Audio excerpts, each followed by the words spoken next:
Offer লেটারে লেখা ছিল 6 লাখ টাকা সিটিসি। আপনি কি করলেন? আপনি 6 লাখ টাকাকে 12 মাসে ভাগ করলেন এবং মনে করলেন যে আপনি হাতে 50,000 টাকা পাবেন। যেদিন প্রথম স্যালারি এলো আপনার ব্যাংক অ্যাকাউন্টে, আপনি দেখলেন 50,000 টাকা তো আসেইনি, এসছে 42 থেকে 43,000 টাকা। তাহলে বাকি টাকাটা কোথায় গেল? আসুন আজকের ভিডিওতে আমরা জেনে নিই, একটি সিটিসি যখন একটি কোম্পানি অফার করে, তখন তার মধ্যে কী কী কম্পোনেন্ট আসে, তার ব্রেকআপটা কী, এবং আপনি ইনহ্যান্ড স্যালারি মাসে কত টাকা পাবেন সেটা কিভাবে এস্টিমেট করতে পারেন। ভিডিওটির দ্বিতীয়ার্ধে আমরা দেখে নেব সেই টাকাটিকে নিয়ে কিভাবে ইনভেস্ট করা উচিত যদি এটি আপনার প্রথম চাকরি হয়। সিটিসি অর্থাৎ কস্ট টু কোম্পানি, মানে কোম্পানি সারা বছরে টোটাল আপনার ওপর কত টাকা খরচা করছে সেইটা। এটার মধ্যে আপনার fixed pay, variable pay, bonus, RSU, stocks, everything, সমস্ত কিছু কিন্তু এই কম্পোনেন্টের মধ্যে আছে। ইনফ্যাক্ট এমপ্লয়ার্স পিএফ, গ্র্যাচুইটি, সেটাও কিন্তু এই কম্পোনেন্টেরই পার্ট। তো কাজেই এগুলো কিন্তু আপনার স্যালারি থেকেই কাটা যাবে। আসুন আমরা একটা উদাহরণ নিয়ে দেখে নিই।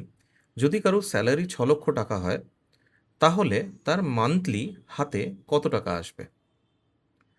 আমরা এখানে যে উদাহরণটা নিয়েছি, সেখানে আমরা অ্যানুয়াল স্যালারি 6 লক্ষ টাকা নিয়েছি, কিন্তু খেয়াল করে দেখবেন বোনাসটা কিন্তু এটার বাইরে। মানে আপনার যদি কোনো ভেরিয়েবল পে বা বোনাস থাকে, সেটা নিয়ে যদি 6 লক্ষ টাকা হয়, তাহলে আপনাকে কিন্তু সেটা মাইনাস করে দিতে হবে, কারণ সেটা অনেক সময় অনেক কোম্পানি কোয়ার্টারলি পে আউট করে, অনেক সময় অনেক ইয়ারলি পে আউট করে।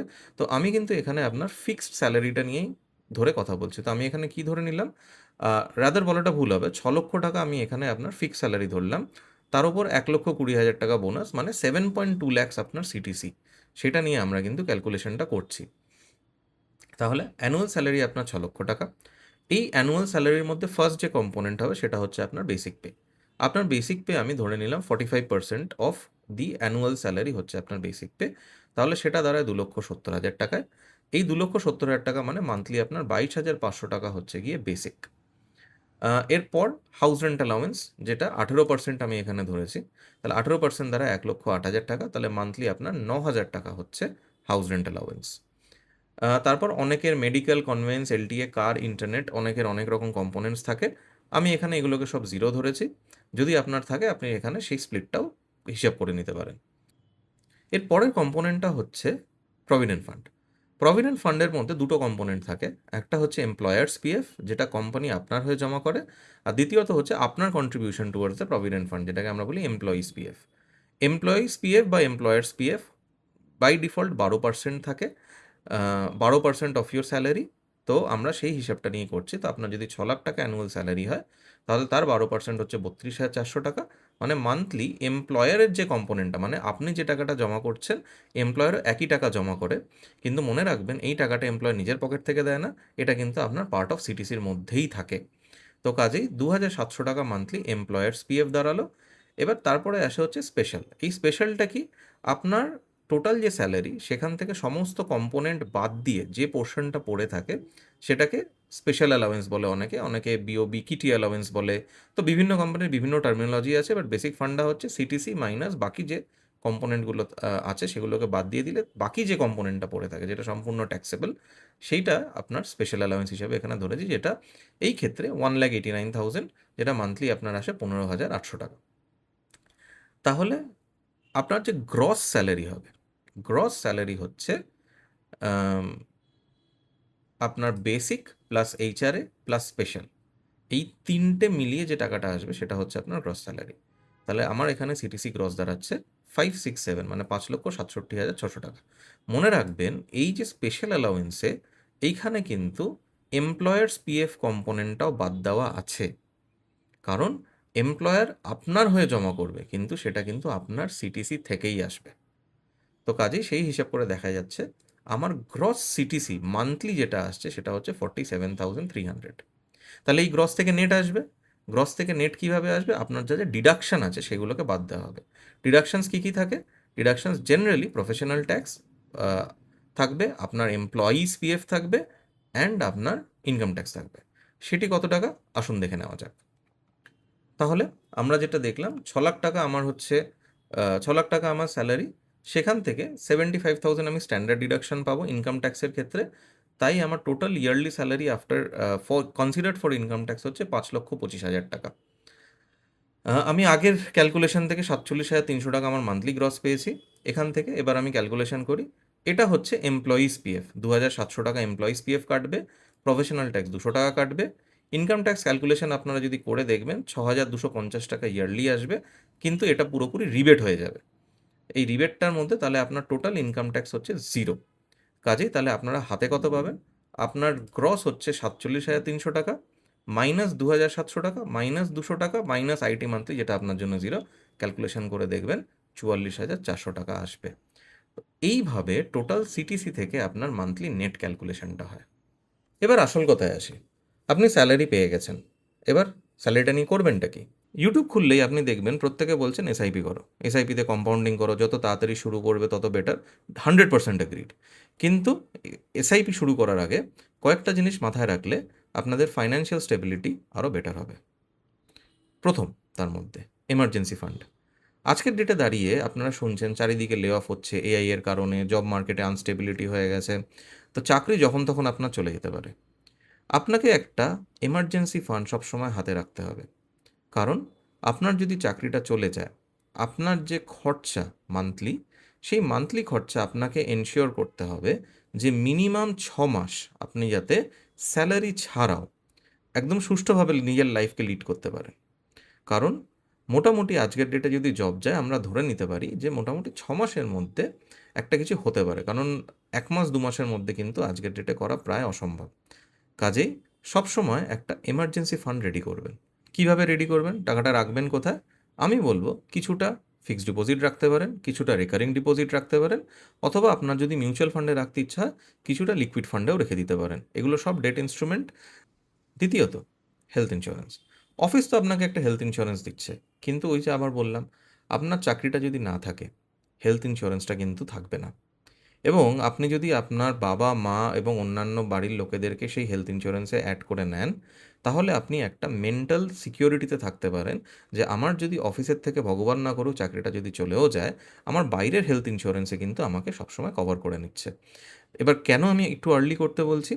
কারণ শুরুর দিকে হেলথ ইন্স্যুরেন্সে অনেক ডিজিজ থাকে যেগুলো কভার হয় না, যেগুলো আপনাকে 1-2 বছর পলিসি চালাতে হয়, তারপর থেকেই কভার করা শুরু করে।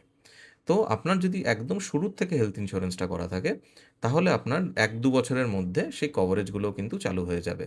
তো কাজেই হেলথ ইন্স্যুরেন্সটা করবেন। আর মনে রাখবেন, হেলথ ইন্স্যুরেন্স কিন্তু হেলথের থেকেও আপনার ওয়েলথ ইন্স্যুরেন্স বেশি। আপনি যখন একটা শরীর খারাপ নিয়ে আজকের ডেটে হসপিটালে ভর্তি হবেন, আপনার লক্ষ লক্ষ টাকা বিল হয়ে যাবে। এই বিলটা কে কভার করবে? আপনাকে আপনার স্যালারির থেকে করতে হবে। তো কাজেই হেলথ ইন্স্যুরেন্স কিন্তু আপনার ওয়েলথকে বাঁচাবে। 3 নম্বর, অবশ্যই টার্ম ইন্স্যুরেন্স। টার্ম ইন্স্যুরেন্স আসলে কি? টার্ম ইন্স্যুরেন্স হলো আপনি একটি প্রিমিয়াম দেবেন এবং ভগবান না করুক আপনার যদি কিছু হয়ে যায়, আপনার ফ্যামিলিকে একটা সার্টেন অ্যামাউন্ট অফ টাকা ট্যাক্স ফ্রি দিয়ে দেওয়া হবে। তাহলে আপনার বর্তমানে আপনার ফ্যামিলির ওপর কোনো রকম প্রেশার আসবে না। 4 নম্বর, অবশ্যই মনে রাখবেন আপনার যে দামি লোনগুলো আছে, ফর এক্সাম্পল আপনি হয়তো এডুকেশন লোন নিয়ে পড়াশোনা করেছেন, তাহলে সবার আগে এডুকেশন লোনটাকে কমপ্লিট করবেন। এরকম যদি আরও বাদবাকি কোনো লোন থাকে, সবসময় সেগুলোকে আগে বন্ধ করার চেষ্টা করবেন। এবং 5 নম্বর, সমস্ত কিছু হয়ে যাওয়ার পর ইনভেস্টমেন্ট কীভাবে শুরু করবেন? একটা সিম্পল এসআইপি দিয়ে স্টার্ট করতে পারেন, আপনি কোনো রেকারিং ডিপোজিট দিয়ে স্টার্ট করতে পারেন, যেটা আপনার সুবিধা বলে মনে হয় সেটা দিয়ে আপনি করতে পারেন। কোন 3টে ভুল একদম করা উচিত নয়?